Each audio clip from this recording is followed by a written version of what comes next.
Hi, everybody. I am Jo Davis. I'm the founder of Lift a Sister Up, and we're so happy that you are here today. We have an amazing guest with us, a dear friend of mine, my soul sister.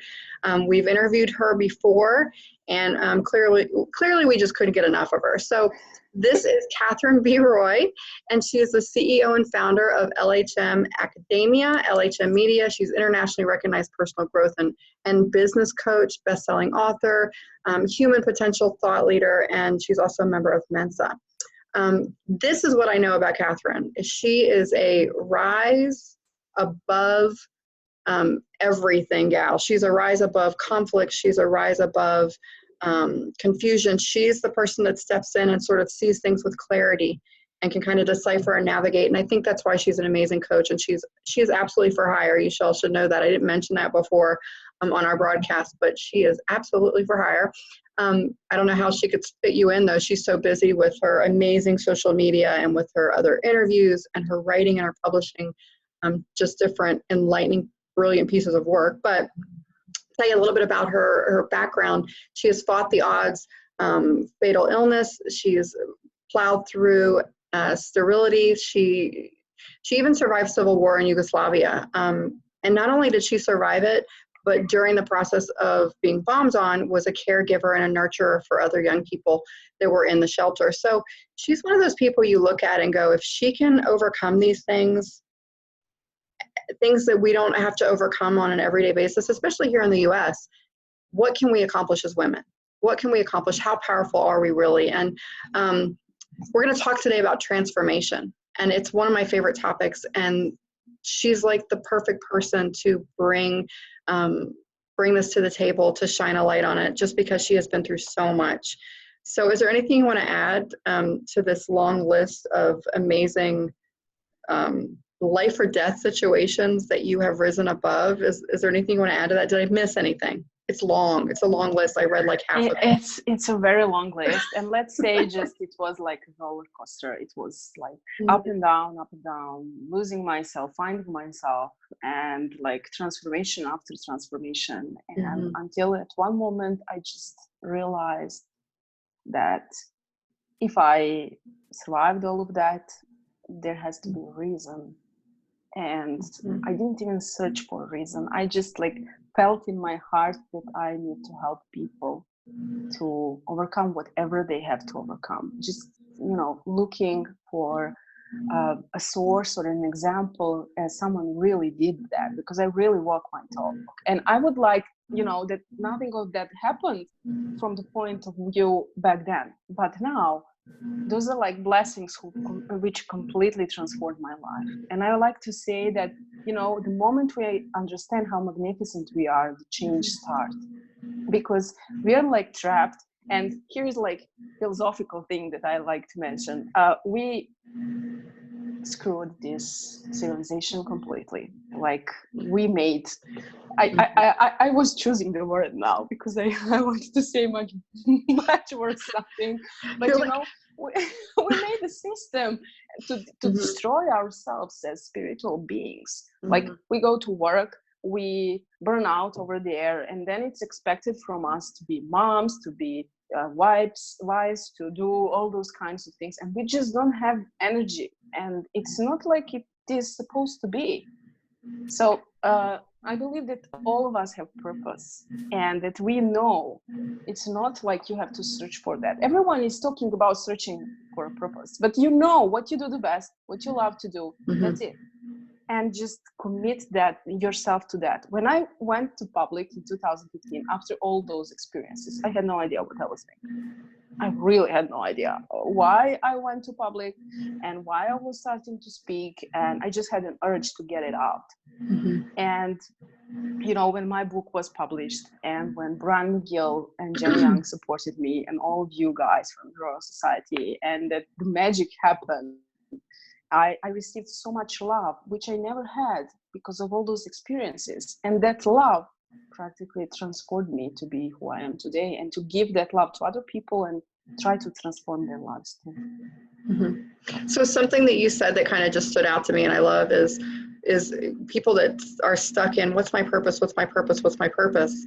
And really what you described happening to you was like a weight on you, something pushing you to do the thing. It was like something that weighed on your heart. And so I kind of feel like your purpose then would be the thing that you're being nudged to do. And I think you found that, you described this earlier, you found that when you kind of got quiet. You sat in meditation, which wasn't like you, because you're really this high intellect mind, you're very left-brained.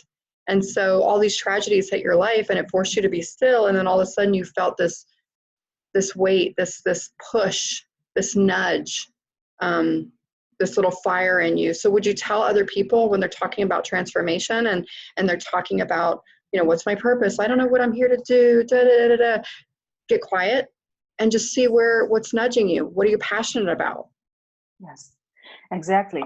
I mean, when I was little, they were calling me little Nikola Tesla. Okay. They were calling you what? A little Nikola Tesla, because I was always researching something. He's my favorite. Really? Yes. He's one of those people, they say, if you could, sit on a park bench and have a conversation with anybody, Nikola Tesla's like, he's like in the top 5. Yeah, mine too. Oh, he knew. Mine too.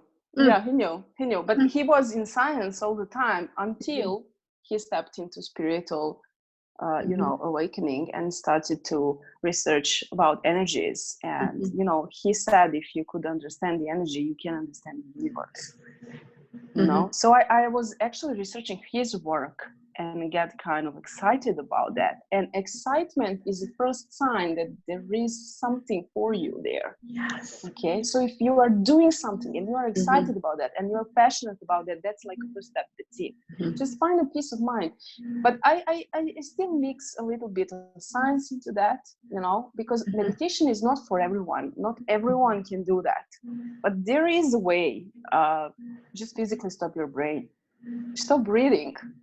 Okay, your brain is an organ for survival, and as an organ for survival, it is like programmed to, you feel fear because that's something unknown. So that's like a mechanism of the brain.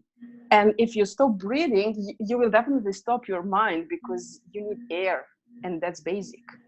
Okay, so sometimes when I don't have time for meditation, I just breathe in for 7 seconds and I stop, and it's like my brain stopped. Yeah. And then different things comes to your mind. You become creative person, because we are all exhausted of everyday lives and we think about million things during the day. So I actually read somewhere that we in a minute have like 11 billion thoughts. That's like incredible. So if we can stop that and try to search for something that excites us, then we should, a little bit go there and investigate and see if that is the thing that's will start the transformation. And in 90% it is. It's funny that you say that, because when I coach people, one of the things I tell them is, think back to when you were a kid. What did you do that you just got lost in? Find that playful space, because that playful space is divine space. We are not meant to just be these 9-to-5 robots, zombies that aren't connected to the things around us. Like if you can connect that thread, and that part of that is that playful space. Like I can remember being younger and getting lost in my writing. I would just write. And Me too. I sort of stepped away from that. And part of it was fear that I was like, okay, well, if I write and I publish, that's like being naked in Central Park. That's like, it's in print. Like you can't undo it when you share that part of you with the world. It's scary. And so I had to find my way back to that playful space and just imagine like what I was writing was coming out in love, and it would support people and it would encourage people and it would make people feel empowered, and it wasn't about me, it was coming through me. And that really changed for me. That changed sort of how I looked at my purpose and my gifts and my talents and my skills and my intuitive, divine guide that's a part of me. It's not a thing external of me, it's a thing through me. And that playful space, I coach people and I tell them, find that playful space. And it doesn't mean, Catherine, that we don't have like a 9-to-5 job, but it does mean it's important. Brene Brown says a life without creativity is not benign. You need to have that flow of creativity. So maybe it's 2 nights a week you're taking up dance classes, or, every afternoon, after dinner, you're writing up for a half an hour, but staying in that playful space that you find joy is, that's big magic. Or waiting an interview and then just jump into all over your living room like I was doing because before our interview. So I have to say, you absolutely look gorgeous for running around your house, jumping and like dancing and getting your workout, and then you show up on an interview. Yeah, crazy. Yeah. Mad respect, girl. I'm like, I don't know how you look this good, but you look really great. Thank you. Well, I'm kind of weirdo sometimes. When I was kid, I was climbing on the tree to write. I took my notebook and my pen, and I was climbing on the tree, and I was sitting on the tree and write my first novel. That is so funny. So talk to us a little bit about transformation, because yours is particularly, and I find a little bit more unique just simply because you are so intelligent. Like they can't even like register your intelligence level. It's so high. So your brain is always thinking. So for you to move through transformation, I think your soul really had to hit rock bottom, and you had to have really traumatic things happen to you to quiet that mind and be in a space of silence. Yes, it's actually much more complicated. I mean, because I'm like, I think even when I sleep, it's like very crazy, and like multitasking all the time. It's just how my mind works. And the first hit wasn't even a bombing, because there were a lot of people with me there. We were in the same situation.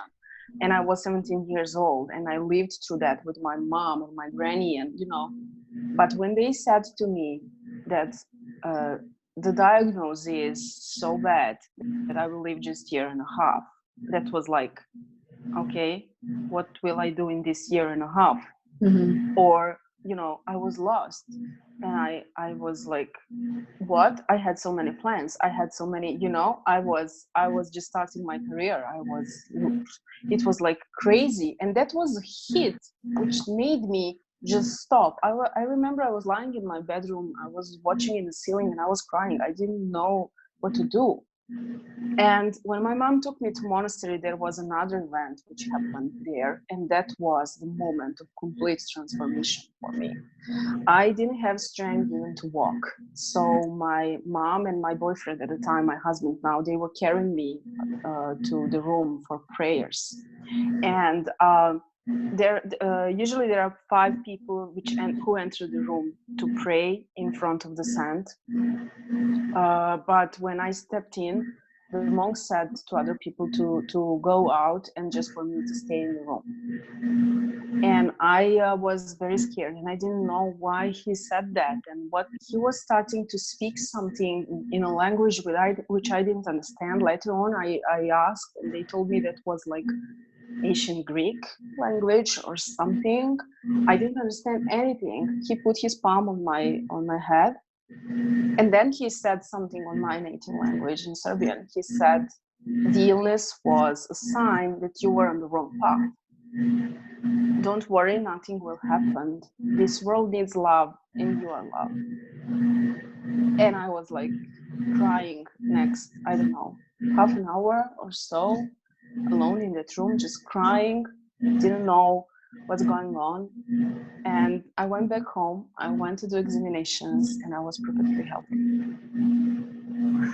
And that was the moment when my life completely changed. Like I got a second chance, I got a new start, a new beginning. And there was something which I was not doing right.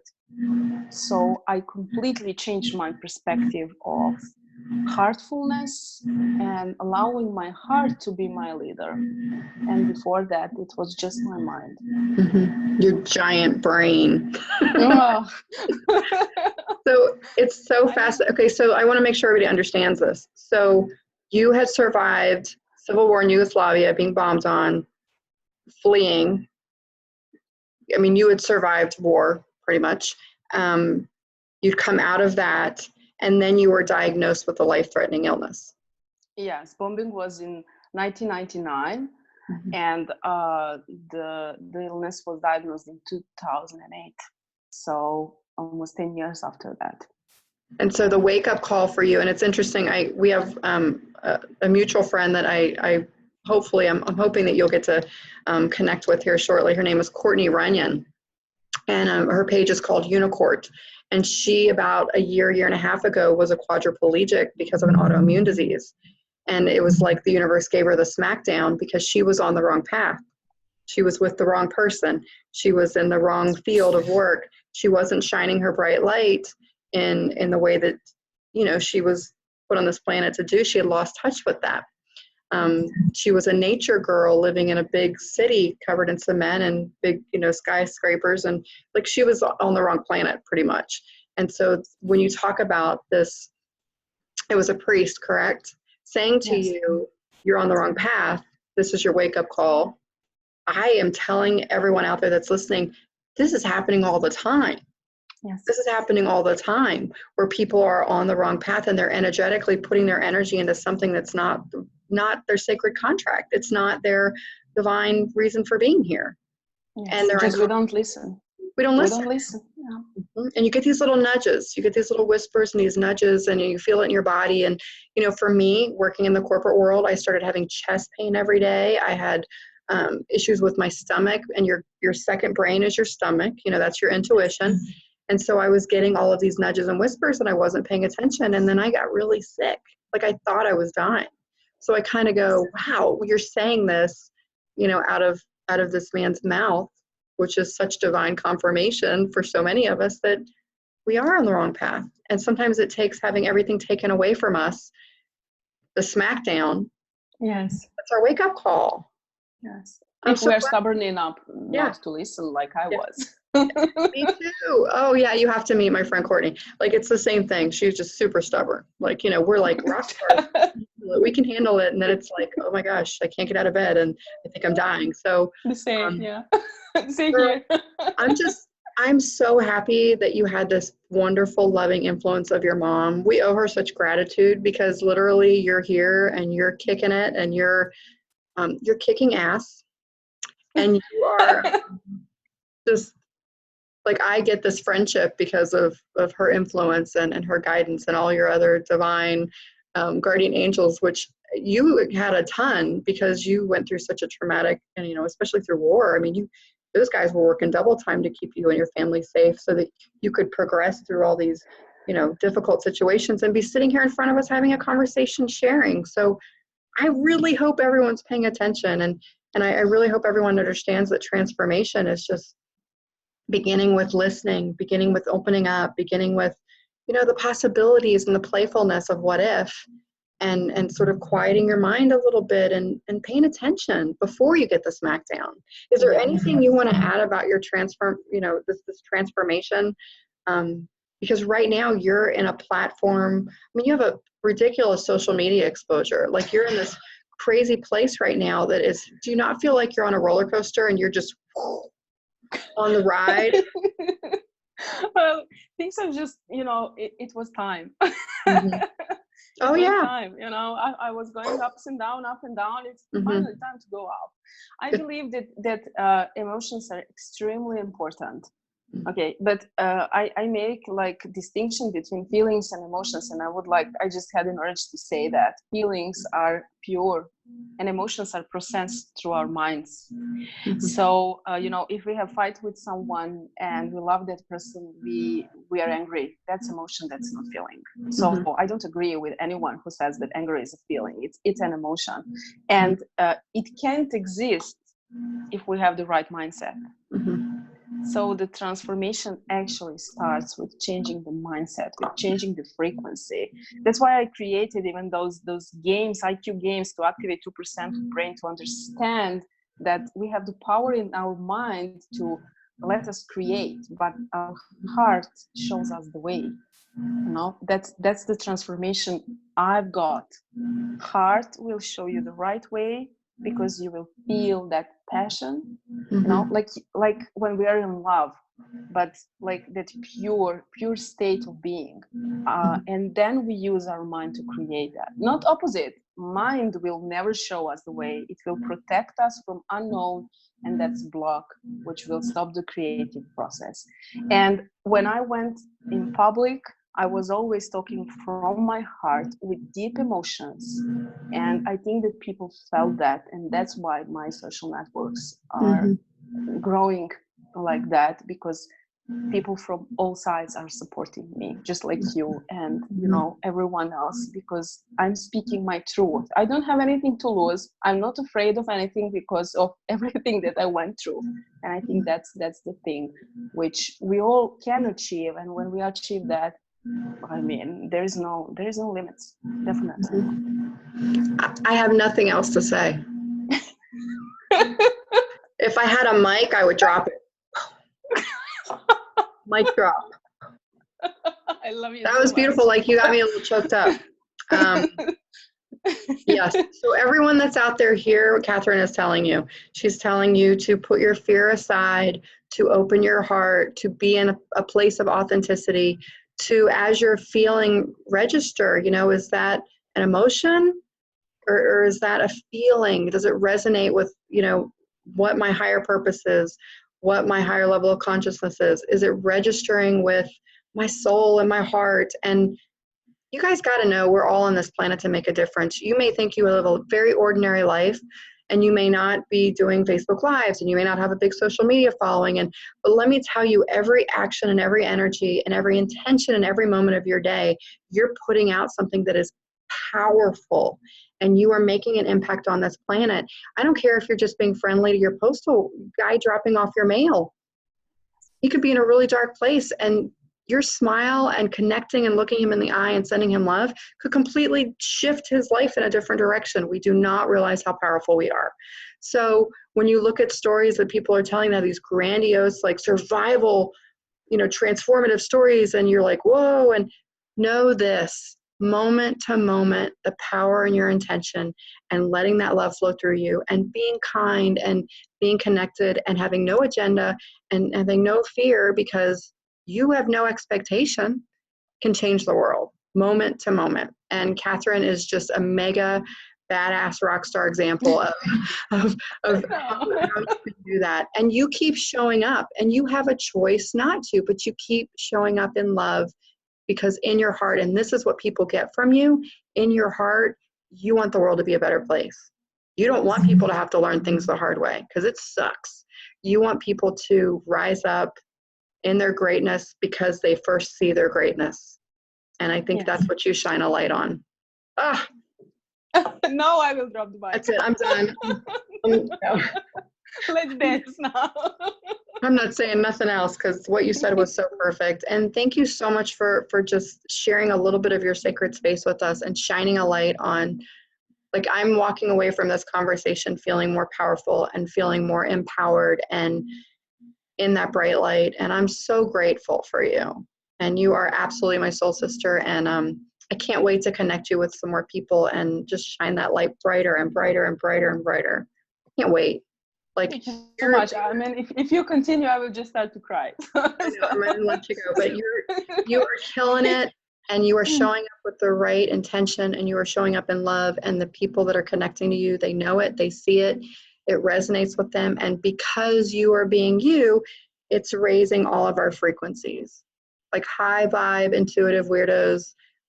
I embrace this experience, and I'm just so grateful for you. So thank you so much. I feel absolutely the same about you from the first moment we met. Yep. And I don't think that's like an accident. Nothing is Never happening without a reason. And I always felt like we know each other from forever. So it was just a moment when we will connect our energies and just, try to make this world a little bit better place, because we can do that. We really can do that. Make a ripple effect and show those guys who are not believing that, especially women, we can do that.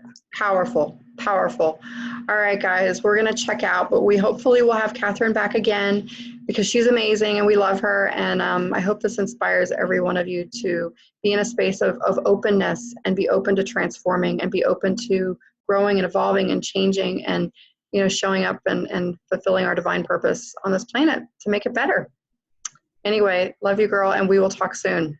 Love you too. Thank you.